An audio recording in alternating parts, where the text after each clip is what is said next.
Good afternoon, Facebook, YouTube, and Twitter. This is Rich again, back for your second video blog of the day for Wednesday, April 22nd, 2015, around 3:44 p.m. in Belleville, Massachusetts. Cloudy out, and it was sunny for most of the day, but it's clouding up. We could get some rain showers tonight, some of it heavy downpours. Some news to report. The Oklahoma City Thunder fired Scott Brooks as coach after 7 seasons at the helm.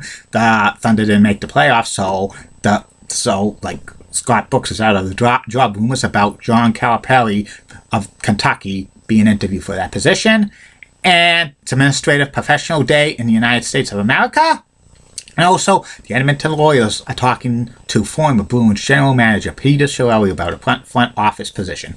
That's about it on the news. My next subject is about the classic TV game show Password Plus and Super Password. Password Plus and Super Password were variations of the classic TV game show Password, which both were similar and both ran on NBC. Password Plus ran from 1979 through 1982 on NBC, hosted by Alan Ludden, Bill Cullen, and Tom Kennedy. And Super Password was on the air from September 1984 through March of 1989 on NBC, hosted by Bert Convy. The background on Password Plus and Super Password: when Password went off the air in June of 1975 on ABC, Mark Goodson and Bill Todman were talking about reviving Password with Alan Ludden as the host for a few years in the 70s, but with the Password, with them giving one-word clues and stuff, and having the lightning round, Goodson and Todman says that game was kind of stale and it needed to be revamped or updated, and Goodson and Todman updated 2 classic game shows that were previously on the air, The Price is Right and Match Game, that were popular in the 50s and 60s. They revamped them and rebooted them for 1970s, and they became major hits. And like Goodson and Todman wanted to do the same thing for the classic game show Password. They shot a pilot in late 1978, which was going to be titled Password 79, with Alan Ludden as a host. And one of the celebrities, Carol Burnett, said that this is more than Password, it's Password Plus. It was going to be titled Password 79, but when Carol Burnett said it's more than Password, it's Password Plus, producers at Goodman Todman kept that name. And Password Plus made its debut on January 8, 1979, with Elizabeth Montgomery and Robert Foxworth as the first 2 celebrities. Alan Ludden was hosting. He says, "Password's back, Password's back." Password Plus was played like this. The contestants and the celebrities would play Password. There'd be a clue to a puzzle, and the password was a clue to the puzzle, and they had six clues to guess the password, 3 clues by each team. First few months of the series, about maybe the 5th month, they switched to 4 clues, 2 for each team. And around that time as well, the player who had the password had the option of playing it or passing it. And if they took too much time, the team on the opposing team would get 2 extra password chances. So they would get 2 password chances for the clue. And if they got the clue right within the 6 or 4 clues, the contestants, they would get a chance to guess the puzzle. If not, then the password goes up and nobody guesses the clues. They had the 5 clues to the puzzle. And here's an example of a puzzle: blonde,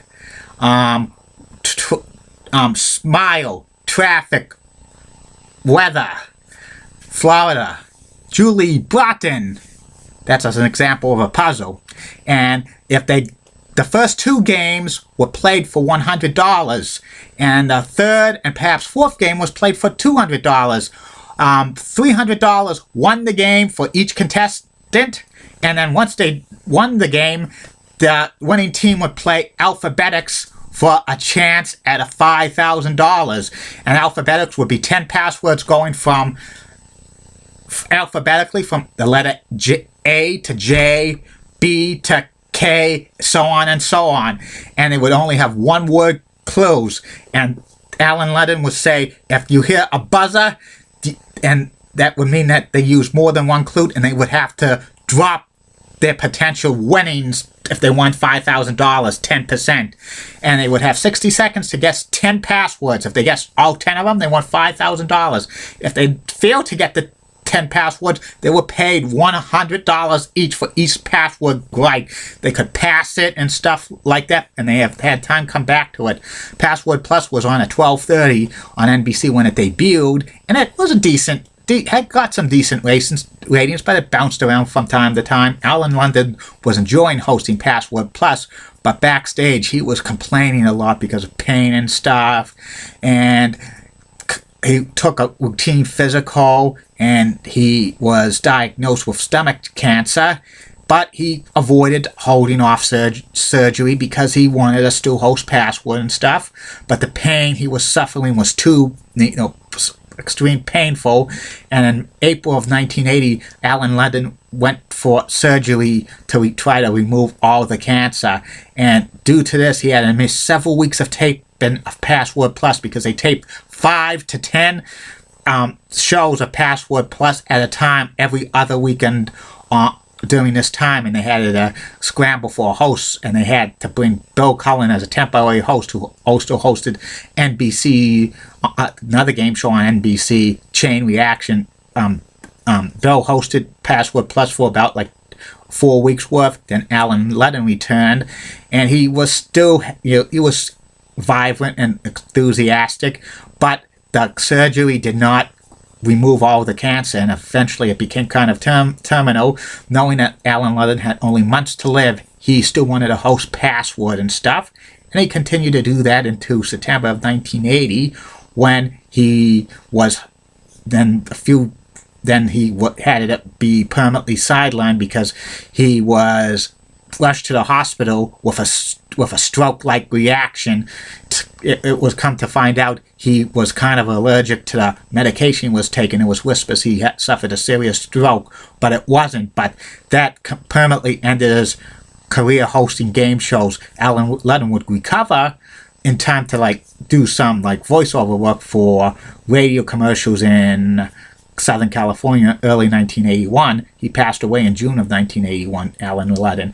And the producers of Password Plus had to make a decision. Did they want to continue the show or cancel it? NBC decided to continue the show, and they were talking about having some hosts like Peter Marshall of the Hollywood Squares, Gene Rabin, Bill Cullen. They even considered Betty White and Bert Convy to host Password Plus. But they selected Tom Kennedy. Tom Kennedy took the helm of Password Plus in October of 1980, and they eased the transition, having celebrities play it for a week and stuff. Then they resumed the regular Password Plus thing.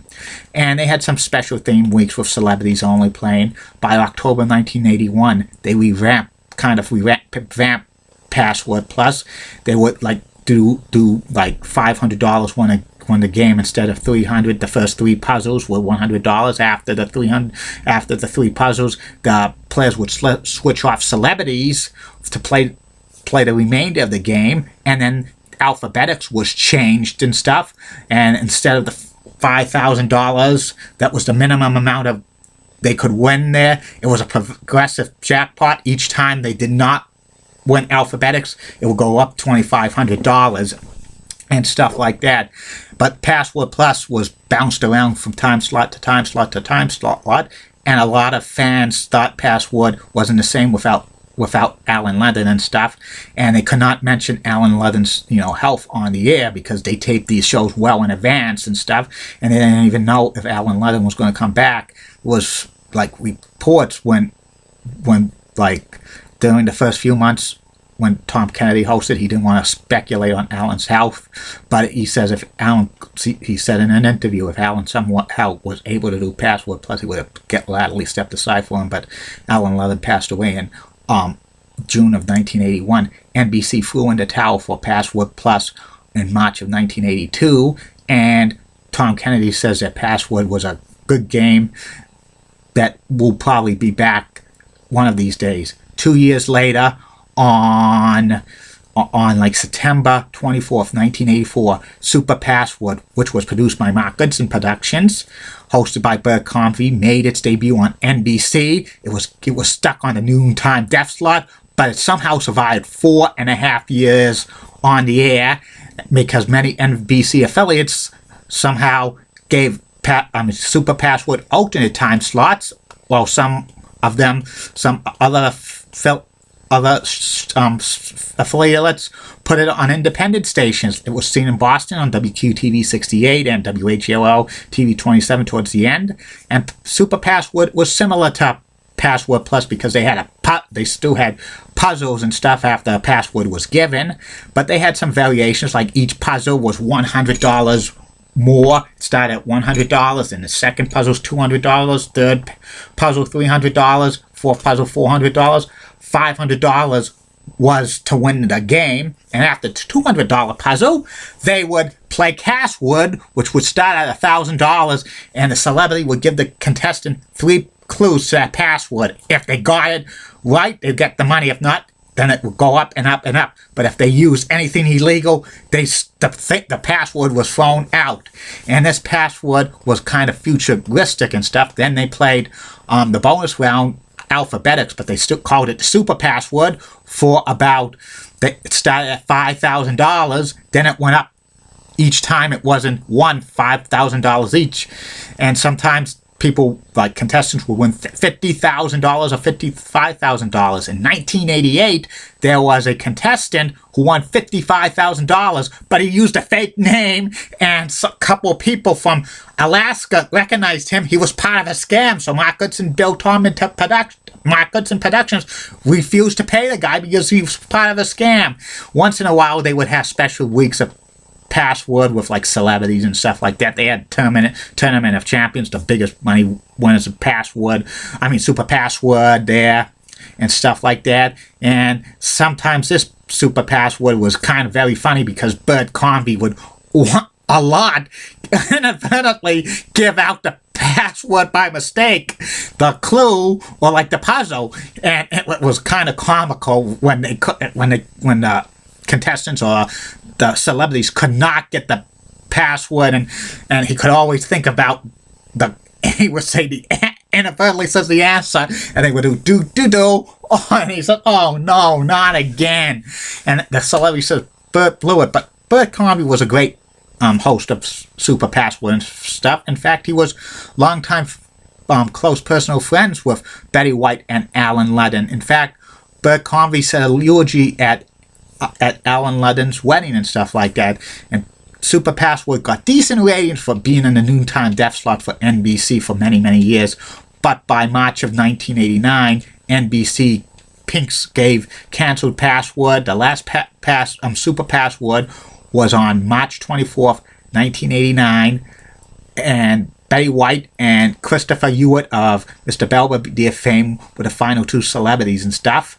And it was kind of sad to see like Super Password go away, and this was also sad because this was the last network game show Bert Convy hosted, and he kind of was very sad. He looked like he was going to tear up and stuff like that. And they mentioned Alan Ludden's name on the air, and Betty White and Christopher Hewitt, because Christopher Hewitt and Betty White were probably the only 2 major celebrities starring in like primetime series who were like major stars participating in game shows in the late 80s and stuff. But the other celebrities were like supporting cast of primetime shows or comedians or like washed up people. And this was the last time Super Password was on daytime and on NBC. I like both Password Plus and Super Password. Both were like updated versions of Password, and Goodson Todman for the 3rd time updated a classic game show to make it even better. And both Super Password and Password Plus reruns were on the Game Show Network or GSN for many years and stuff. And soon it's going to be on Buzzer Television, which will be in about a month or so. Hopefully Boston gets Buzzer Television. And then Password would be doormatted for the next 19 years. But in 2008, $1 Million Password came to CBS, and I'll mention that in a future video blog because $1 Million Password's hosted by Regis Philbin. And that's about it on that. My 3rd and final video blog subject of the night will be about professional wrestler, manager the late great WWE Hall of Fame classy Freddie Blassie. More great video blogs are coming soon. And May Sweeps Month is going to be about memories of the Boys and Girls Club of Greater Billerica. In fact, a week before that, when I tell you when it's going to happen, I have memories of another Boys and Girls Club which I was a part of. Well, before the Boys and Girls Club Greater Billerica, I've lived in Billerica for over 20 years. But before that, when I wasn't like this, from when I was born until I was 14 years old, I lived in Somerville, Massachusetts. And I'm going to tell you a story about the Boys and Girls Club of Somerville, my memories of that, which I was a member from 1987 through 1991. That will be a week before I tell you about memories of Boys and Girls Club of Greater Billerica, because a lot of people were asking me when I'm going to ever do a video blog on the Boys and Girls Club of Greater Billerica. I said during May Sweeps Month, but like for the interest of fairness, I have to do the memories of the Boys and Girls Club of Somerville first, because I was a member of the Boys and Girls Club of Somerville before the Boys and Girls Club of Greater Billerica. Get that? And soon, the Leggy Blondes video blogs will be coming of Molly Rosenblatt and Amy Swenzy and Elizabeth Hart, 3 meteorologists from Orlando, Florida. Have a good day, Facebook, YouTube, and Twitter. Bye now.